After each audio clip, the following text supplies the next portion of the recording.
There were many video game adaptations of Batman Returns released in the early 1990s, and out of all of those made for home consoles, the one for the Nintendo Entertainment System, NES, definitely got the least amount of attention and exposure.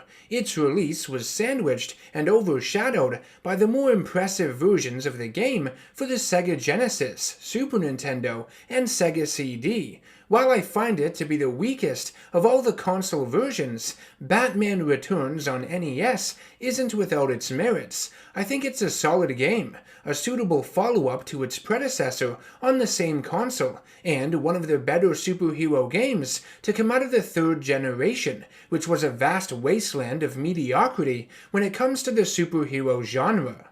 Unlike the original Batman movie game that was a side-scrolling platformer that implemented the use of a Ninja Gaiden-inspired wall jump, Batman Returns takes a different approach and emulates the beat-em-up gameplay found in titles such as Double Dragon. You can punch, kick, and slide into your enemies within a very primitive-looking 2.5D area.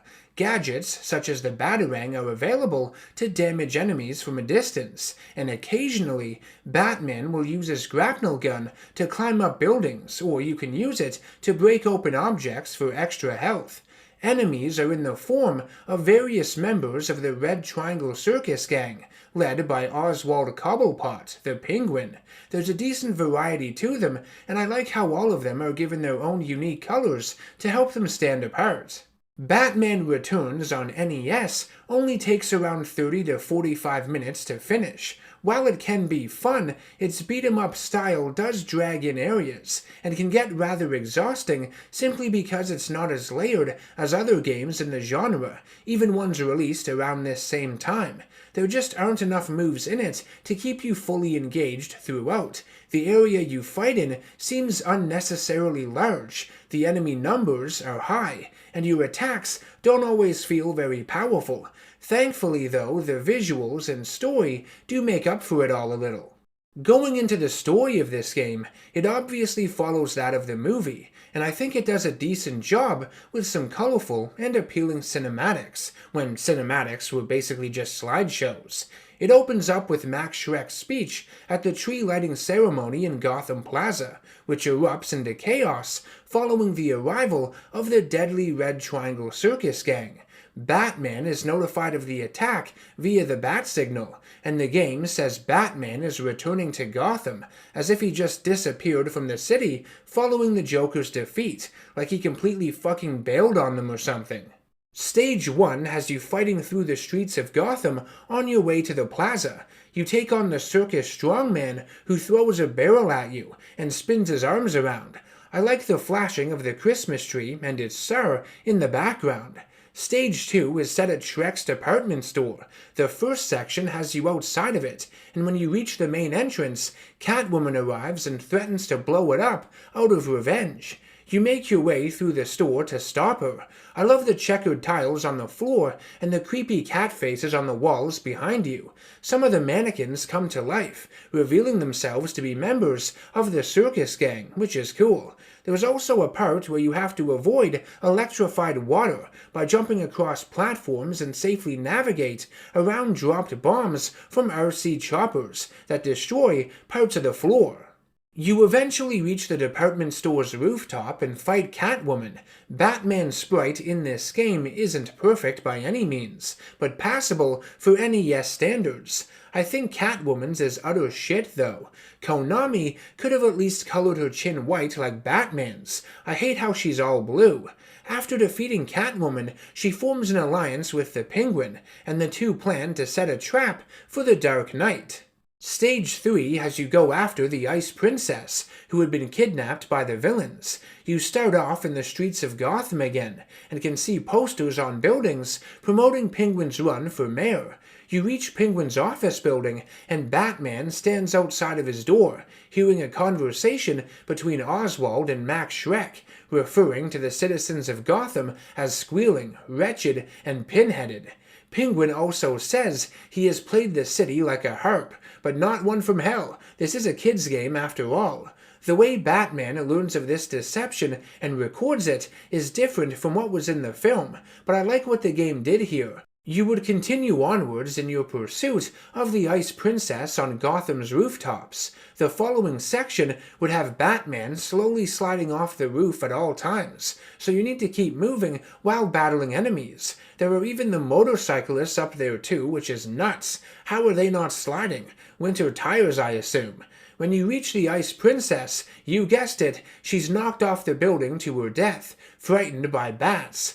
Penguin blames Batman for her death, and the next day delivers a speech calling him a menace to the city. However, Batman would interrupt it and play the recorded conversation from earlier for the crowd to hear.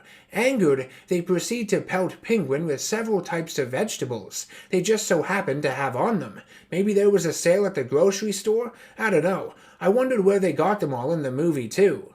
The next stage, Stage 4, begins with a side-scrolling driving section where you are going after the circus train, abducting all of the firstborn children in Gotham with the Batmobile. It's a pretty neat sequence that has the Batmobile break apart into its thinner form, as shown in the film, following that chase with the police. You end up catching up to the train and trade blows with a bunch of Penguin circus goons alongside it. The stage culminates with a battle against the organ grinder, minus his monkey. I also hate how you can see all of the kids moving in their cages, reaching out for Batman's help. It's fucking sad. Anyways, the fifth stage of the game has Batman go after Penguin and his remote control. In the hopes of disabling his Penguin army he is sent to attack the city. You take him on in his duck vehicle that raises, lowers, and shifts from side to side. You then do another driving stage in the sewers with the Bat ski boat. Not much to really say about this one. You zigzag to collect silver icons, that's it. But the speed of the water, everything moving past, it's so fast, it kinda hurts the eyes after a while. And finally, Stage 6 takes you to Arctic World for a final showdown with the Penguin. You have to fight his remaining circus gang members on ice that causes you to slide around. It takes longer to defeat the enemies, their health bars are larger, and really test your patience this late in the game.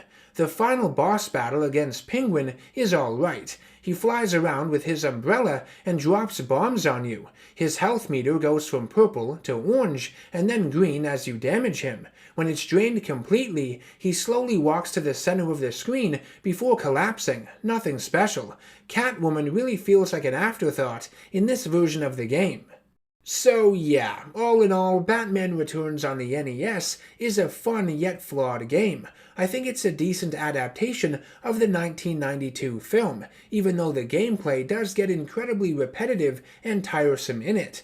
Considering how shitty so many of the superhero games were coming out of this era of gaming though, I'm just impressed it's as good as it is. I couldn't ask for anything more of it. If you've played it, I'd love to hear your thoughts on Batman Returns for the NES down in the comments section below. I hope you enjoyed watching this video and found it entertaining or insightful in some way. That's always what I aim for with these.